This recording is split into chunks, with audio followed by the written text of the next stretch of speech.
Emma Caldwell had always been drawn to the mystery of Ravenswood Manor, a grand estate that had fallen into ruin over the decades. As a child, she'd heard the ghost stories whispered by the townsfolk, the tales of strange lights, eerie sounds, and the unexplained disappearance of the last inhabitants. Now, as a professional historian, she received a letter from a law firm notifying her that she had inherited Ravenswood from a distant relative she never knew. Intrigued and excited by the opportunity to uncover the manor's secrets, Emma decided to spend a few nights there. Ravenswood Manor stood at the edge of town, surrounded by dense woods that seemed to keep it hidden from the world. As Emma drove up the long, winding driveway, the imposing structure came into view. The manor's Gothic architecture was both beautiful and intimidating, with ivy crawling up its stone walls and broken windows that gave it an air of abandonment.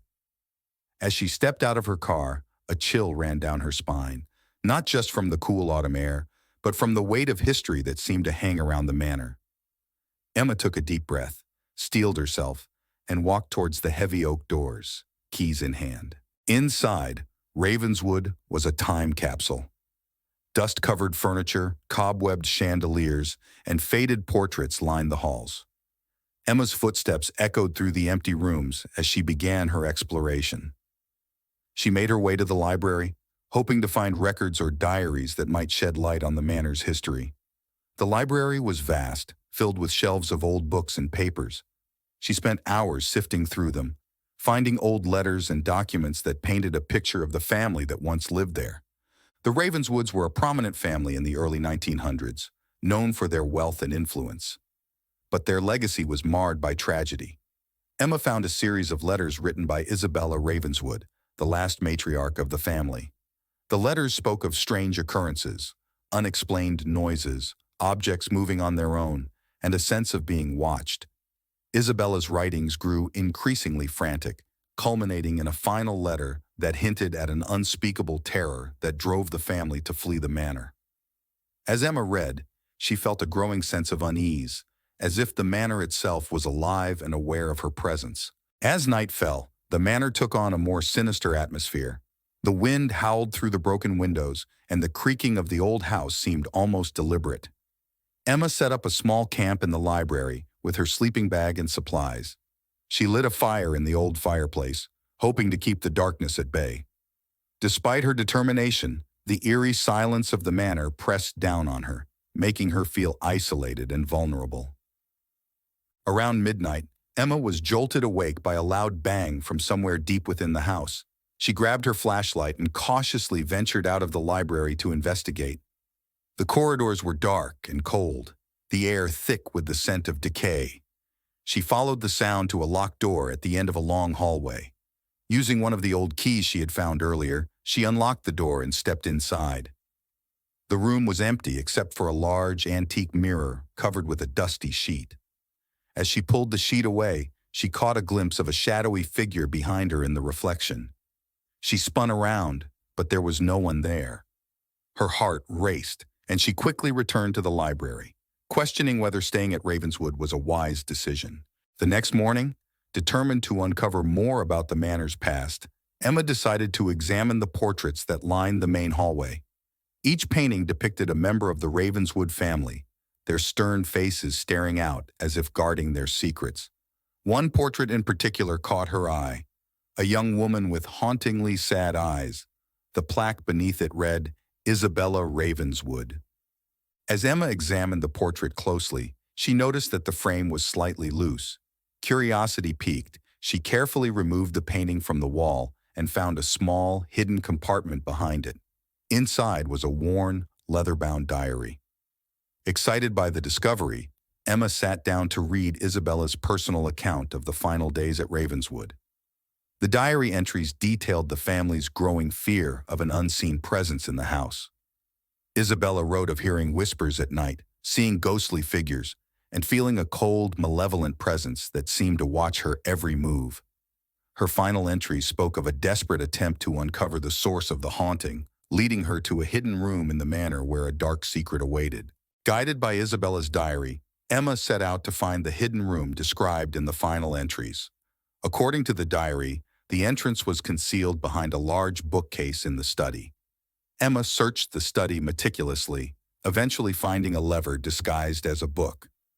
With a deep breath, she pulled the lever, and the bookcase creaked open to reveal a narrow, dimly lit staircase leading down into the darkness.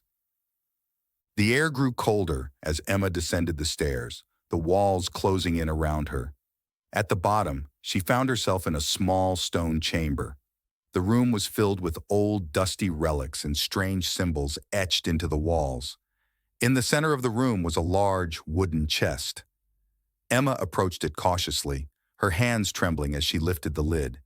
Inside, she found an assortment of old letters, photographs, and a peculiar-looking amulet.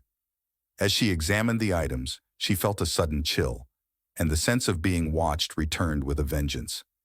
It was clear that this room held the key to the manor's haunting, and she needed to understand its significance to put the spirits to rest. That night, the haunting grew more intense.